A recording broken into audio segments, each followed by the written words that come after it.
से आप इतना समझिए, आपको पूरा में पूरा क्वेश्चन नहीं बनाना है, आपको टॉप तो करना नहीं है, पूरा का पूरा क्वेश्चन नहीं बनाना है।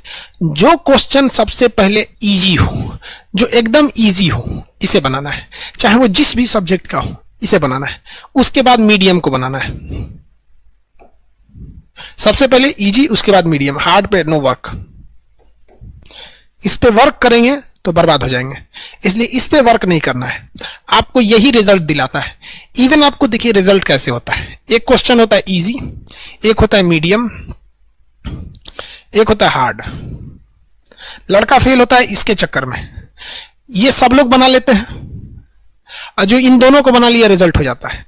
रीजन क्या है, किसी भी एग्जाम में आप देखेंगे तो 40% क्वेश्चन इजी होते हैं, 40% क्वेश्चन मीडियम लेवल के होते हैं, 20% हार्ड होते हैं, 100% होता है।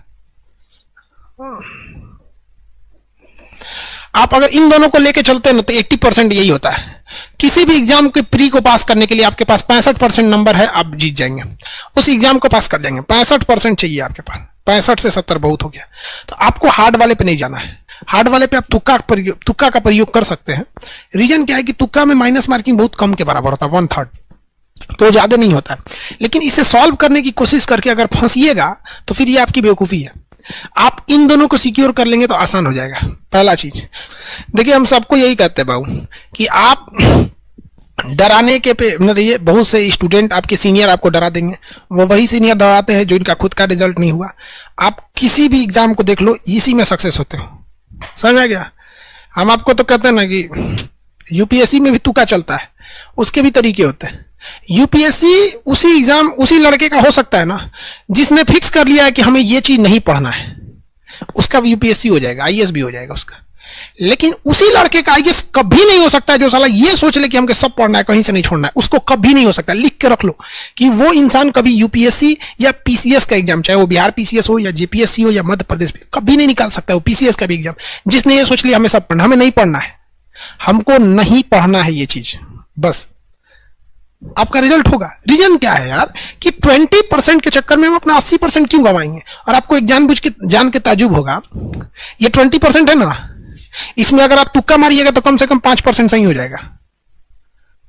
बिना पढ़े भी अगर तुक्का मारेंगे 5 इसमें तो सही हो जाएगा, क्योंकि आप प्रोबेबिलिटी निकालिए ना, 4 ऑप्शन रहता है ना, 4 ऑप्शन, तो 4 ऑप्शन में प्रोबेबिलिटी 1/3 की होती है, 5% तो ऐसे ही सही हो जाएगा। हाँ, हम ये कहते हैं कि आप 80 में 80 थोड़ी % सही कर पाएंगे। अच्छे से पढ़िएगा, इसमें कम से कम आपको इसमें 60% तो सही करना ही चाहिए। 60% यहां से ले लेंगे, 5% तुक्का से ले लेते हैं, हो जाता है। और दूसरी बात, तुक्का लगाने के लिए कभी भी उस क्वेश्चन पे तुक्का मत लगाइएगा जिसके बारे में आपको कुछ भी नहीं पता है। तुक्का वहीं लगाइएगा जहां आपको 2 चीज में कंफ्यूजन है कि ये होगा या ये होगा। ये नहीं कि मार दिए किसी को भी तुक्का, कोई बात नहीं, ऐसे में नहीं, फिर आप फेल हो जाएंगे।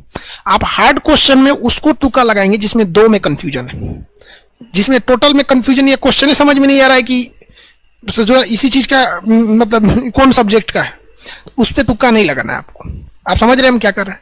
इत्मीनान से जाइए, आराम से नींद लीजिएगा अच्छे से। आप एक दवा ले लीजिएगा, पुदीन हरा, पेट में दर्द ना हो। लूज मोशन को रोकने के लिए भी कुछ दवा आती हैं जिससे आपके लेट्रिन वगैरह रुक जाती है, लूज मोशन। उसको आप लूज मोशन है या नहीं है आप खा लीजिए।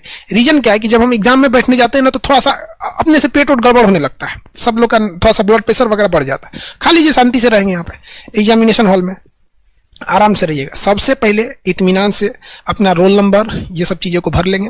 जैसे जैसे क्वेश्चन सॉल्व करते जाएंगे वैसे वैसे ओएमआर में रखते जाएंगे। इत्मीनान से आएंगे। टॉप नहीं करना है, टॉप वाले को भी वही डबल स्टार मिलेगा, जो 1 नंबर से पास हुआ है वही डबल स्टार मिलेगा। आपको एवरेज में रहना है। समझ में आएगी नहीं? किसी को